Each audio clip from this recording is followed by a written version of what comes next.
In order for us to move on, we have to forgive. Tonight, the inquest into the death of Myles Sanderson wrapped last week. What the families are saying now. I'm waiting for the report about that so we can find who's responsible for the situation. An oil spill leaked into a Mohawk community, but where it came from is under dispute. And today's the last day to make your claim for the First Nations drinking water class action settlement.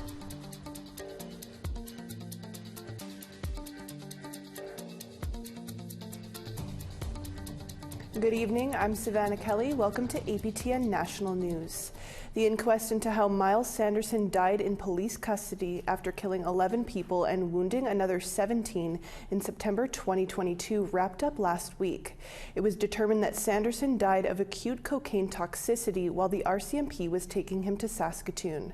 Our reporter Rachel May has more on what community members are saying following that emotional inquest. September 7th, 2022 was the day Myles Sanderson was arrested for stabbing 11 people to death and wounding another 17 on the James Smith Cree Nation and nearby village of Weldon in Saskatchewan. It was also the day he died. Eddie Head is Director of Justice for James Smith Cree Nation. He's also Myles Sanderson's uncle. He says the inquest into how he died was a way to provide closure to families. In order for us to move on, we have to forgive. If you can't forgive, you can never heal. Had acknowledged that drugs played a huge role in the safety of the community. They still do. He says that this is why it's so important for the community to police itself. Local security, they know who belongs to the First Nation, and they know the vehicles that come on and come out. There is still that problem with drugs on the First Nation, but not as bad as it could be if it wasn't the involvement of our security. At the inquest, videos of Sanderson's arrest was made public. It shows him asking how many people he had killed and why no one had shot him. Vanessa Burns, Sanderson's ex-common law partner of 15 years, said she was disgusted by what she saw. Kind of impacted me a little bit because I thought maybe he'd be a little bit sorry for what he did. Burns says she's happy with the recommendations that came out of the inquest, like better driver training for the RCMP and a dedicated team for finding people with outstanding warrants. But she hopes it isn't just all talk and the RCMP and Saskatoon City Police implement change. During the inquest, it was said that Sanderson had abused Burns during their relationship. She is now taking counseling to help her on her healing journey. Getting out of domestic violence is just learning to get to know yourself, like even just spending time alone, figuring what you like to do and what you like. Rachel May, APTN National News, Saskatoon. Last week, a group of Mohawk traditionalists denounced the neighboring municipality of Chateauguay for a lack of transparency. That's because an oil spill occurred on February 1st and has leaked into the Mohawk community.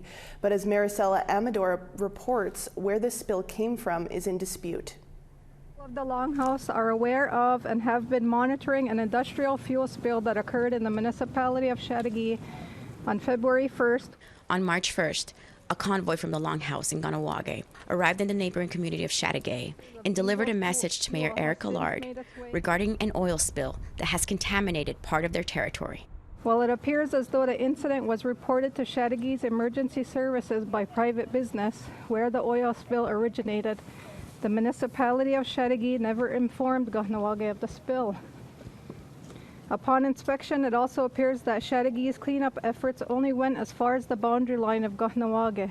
According to representatives of the Longhouse in the Mohawk Council of Kahnawake, the community only became aware of the industrial spill involving a tanker truck on February 9th, after a resident reported smelling fuel on his property. The Longhouse believes that Chateauguay deliberately attempted to conceal the incident. Adding insult to injury, Kahnawake is now forced to clean up someone else's mess without the help of Chateauguay and Quebec's Environment Ministry. However, Mayor Allard disputes any allegations of concealment, saying he was only informed of the situation by the council on February 13th. Moreover, he said that they are still unsure if the February 1st incident is linked to the contamination in Kahnawake. What happened on the 1st was a simple mechanic problem with a truck that needed to be towed. That's why our employees, the city fire department was there. They did a cleanup. They had some discussion with the owner of the truck, and that was it. So there was no spilling. They checked around the ditch there. Additionally, Allard noted that the Chateauguay Fire Department found that oil had leaked from the truck's fuel tank and that the oil tanker was empty. Allard said his municipality has been working with the Quebec Environment Ministry and Environment and Climate Change Canada. I'm waiting for the report about that so we can find who's responsible for the situation. In a written statement, the Quebec Environment Ministry told APTN that it had been informed of the oil spill in Chateauguay on February 12 and that the quantity of petroleum spilled remains unknown. The ministry said that the investigation is ongoing. Ganawaga's Environment Protection Department has also been investigating the spill. It ordered the evacuation of one home due to the smell of fuel. In terms of containment, the department has installed check dams in affected areas. On March 2nd, Grand Chief Gasnahawa Sky Deer addressed her community. In terms of what happened yesterday, I'm sure people were aware that representatives of the Longhouse delivered a message to the mayor's office in Chateauguay, which was important because we definitely don't think that they're taking this seriously and taking accountability and responsibility. She also had a meeting with Quebec Premier François Legault to discuss the spill. And basically asked the Premier Legault if there would be commitment on behalf of the CAQ government to deploy any resources that would be necessary as we, proceed through this. And there was definitely a commitment made. Following his meeting with the Grand Chief, the Premier said that he is taking charge of the situation. I want to make sure that the Environment Ministry and Mr. Charette, that we first investigate exactly the situation and that we participate to the financing of the corrections that are needed. Maricela Amador, APTN National News, Chateauguay. We want to hear what you think about this oil spill dispute or any other stories you see here tonight. Here's how to continue the conversation. If you have a story you want to share, send us an email to news@aptn.ca. To read and watch our stories, go to aptnnews.ca. You can find us online on your favorite social media sites, including TikTok, YouTube, LinkedIn, and X. Follow APTN News to join the conversation and see our latest stories. Today is the last day to submit a claim for the First Nations drinking water class action settlement. Those who are eligible will be compensated for suffering under long-term drinking water advisories. The $8 billion settlement aims to address the lack of clean drinking water found on some First Nations. Around $2 billion will go towards compensation. Eligible First Nations communities and individuals across the country must have been subject to a drinking water advisory that lasted at least 1 year between November 20th, 1995 and June 20th, 2021. Individuals can also apply for additional compensation for specified injuries. If this applies to you, you have until 11:59 p.m. Pacific Time tonight to file your claim. To find a complete list of impacted First Nations or for more information, you can go to firstnationsdrinkingwater.ca. A new bench outside the Tsuut'ina Nation is serving as a reminder of the dangers of impaired driving. It also has significant meaning for the family of a woman who was killed in an impaired driving crash 7 years ago. CTV's Jordan Canigan has more on this special, somber ceremony. It's been more than 7 years since Donna McGuinness's daughter, Deanna, was killed in a drunk driving crash. It feels like it was just yesterday. It never leaves my mind. It's my grandkid's mom. Deanna, or Dee Dee, was killed in 2016 on Tsuut'ina Nation. On Wednesday, a bench to remember the 32-year-old and other victims of drunk driving was unveiled in front of the nation's police station. So to have that representing some of the loss that we've experienced on the nation, it not only means something to us as a police service, but it means something to the family who experienced that loss and to all of those people on nation that would have known her. Deanna's young children and other family members quietly watched the unveiling. It was a small ceremony, but a powerful one. The bench serves as a memorial for victims and a reminder of the consequences of getting behind the wheel while impaired. There's a lot of people out here that have lost loved ones to drunk drivers on Tsuut'ina Nation. There is still a lot of hurt and people out there that are hurting from drunk drivers. There are now 4 benches like this in Calgary and area. Mothers Against Drunk Driving have installed them at Calgary Police, Fire, and EMS headquarters. Now Tsuut'ina has its own symbol. Every time I go into the police headquarters and I see our first bench, it's always like spotless, it shines. And it's to show the dedication that we're here fighting the fight to stop impaired driving. Jordan Canigan, CTV News, Tsuut'ina Nation. Assembly of First Nations National Chief Cindy Woodhouse-Neepanak met with Prime Minister Justin Trudeau for a photo op this week. Our Truth in Politics panel shared their thoughts on the meeting and the AFN's agenda moving forward after this short break.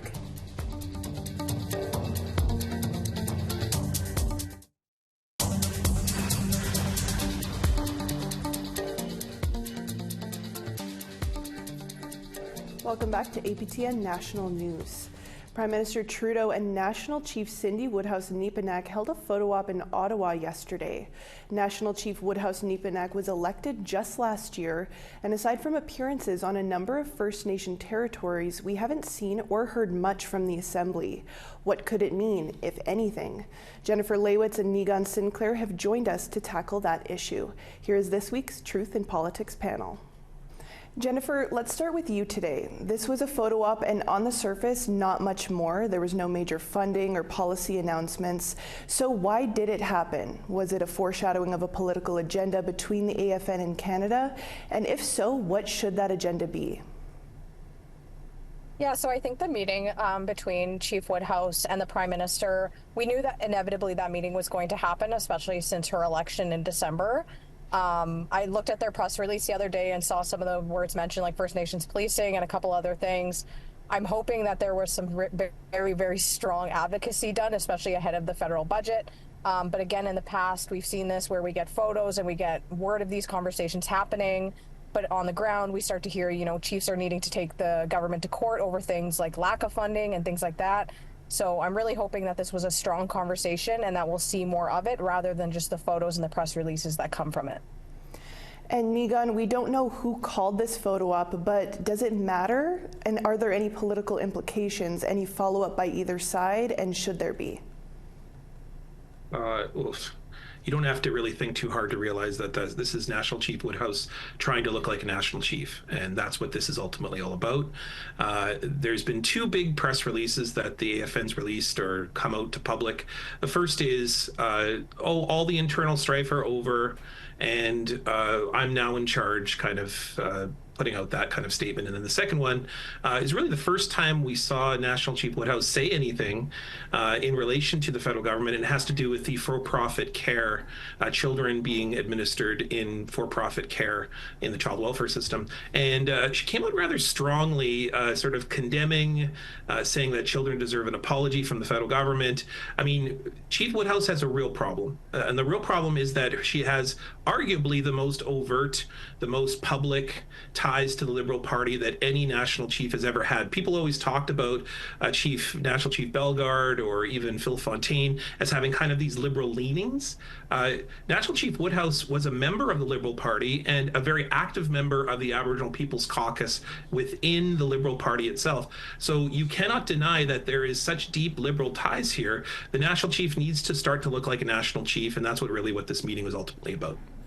Jennifer, back over to you. So Cindy Woodhouse-Neepanak is relatively new to the political scene, but her father has been a chief in Manitoba, and she did work with a succession of Indian Affairs ministers over several years.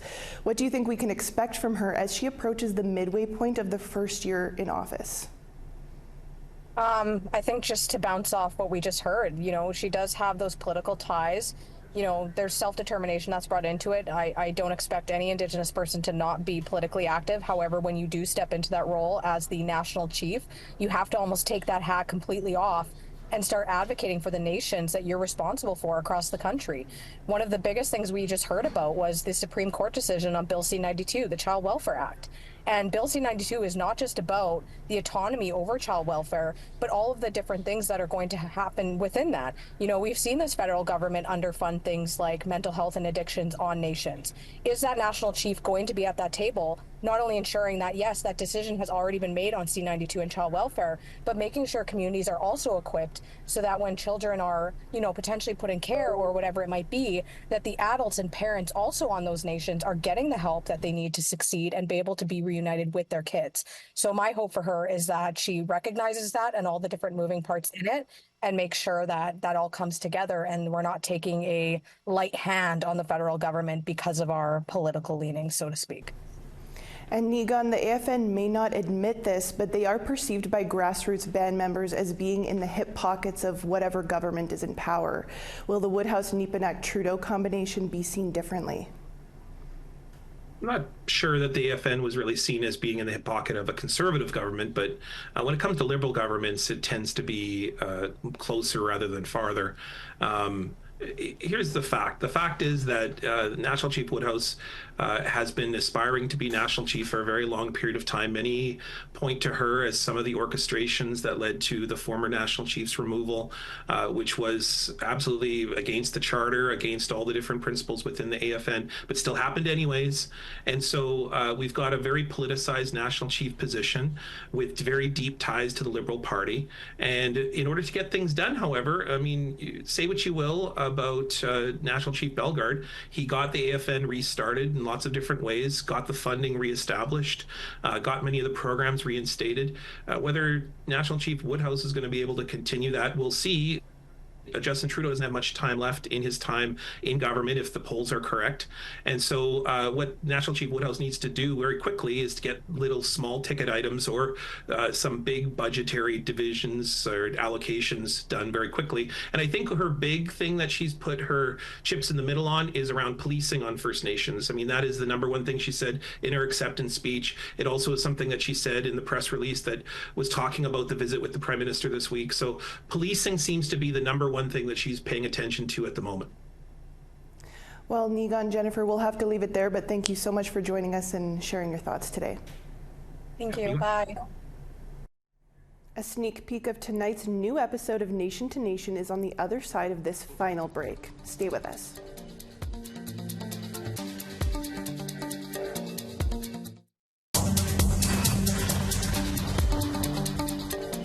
Welcome back. Time now for our photo of the day. Chesley Mesher paused to take a picture of her daughter Leah as she enjoyed a clear sky day in the village of Tessiajac, Quebec. Thanks for sharing that photo, Chesley, and keep those pictures coming by sending them by email to share@aptn.ca, and it could be featured as our next photo of the day. Now let's take a look at tomorrow's weather forecast. Over on the East Coast, 1 degree in Halifax and +2 in Fredericton. Inukjuak -12 and snowy, Kuujjuaq -14. Val-d'Or 10 degrees there, Montreal sunshine and +9. Sarnia rainy and 14 degrees there, North Bay +9. Wawa mix of sun and cloud 5 degrees there, Elliott Lake +7. God's Lake -5 mix of sun and cloud, Norway House -6. Brandon mix of sun and cloud there as well, -6, and Princess Harbor -4. Regina sunshine and -5, North Battleford -3. Stony Rapids snowy and -5, Uranium City sunshine and -7. Snowy and +1 for Grand Prairie, Fort McMurray +2. Red Deer 5 degrees there, Edmonton +4. Tofino rainy and 8 degrees, Kamloops snowy and +8. Fort Nelson -5 there, Prince George +6. Watson Lake snowy and -4, Rock River -20. Wrigley snowy and -13 there, Wati -14. Sax Harbor mix of sun and cloud -30, Colville Lake -21.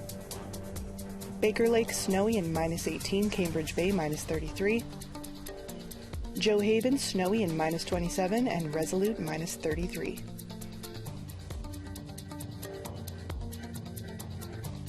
It's Thursday, so that means it's time for a visit from Annette Francis, as she tells us who is going to be guesting on Nation to Nation.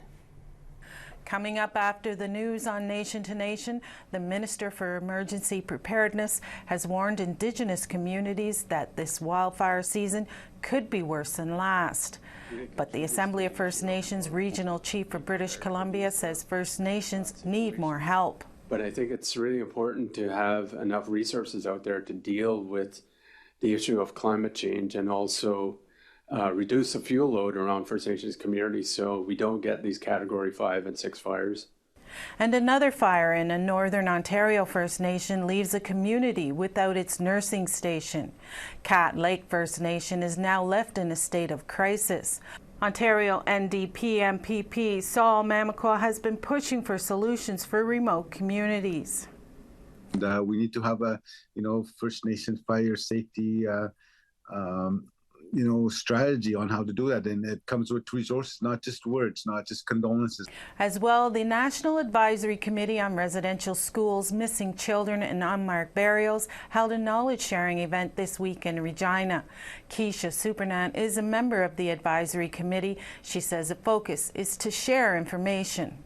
There are many aspects to this work. There has been a lot of focus on ground searches and ground penetrating radar, but there are many other types of information that can support communities, families, and survivors. That's coming up in just a few minutes. APTN Investigates returns tomorrow night with an all-new episode. Journalist Christopher Reed examines a series of in-custody deaths involving the Prince Albert Police and Correctional System. Here's a preview.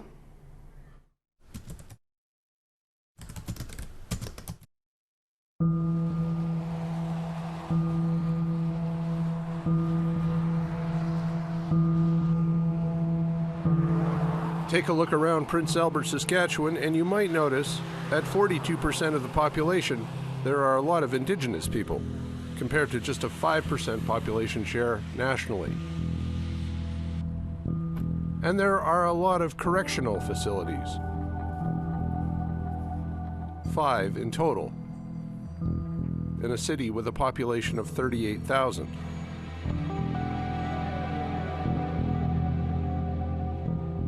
It really looks like an unhealthy situation in Prince Albert. You have a culture of non-Indigenous people primarily being employed in prisons and with police, and a lack of Indigenous people working in those institutions.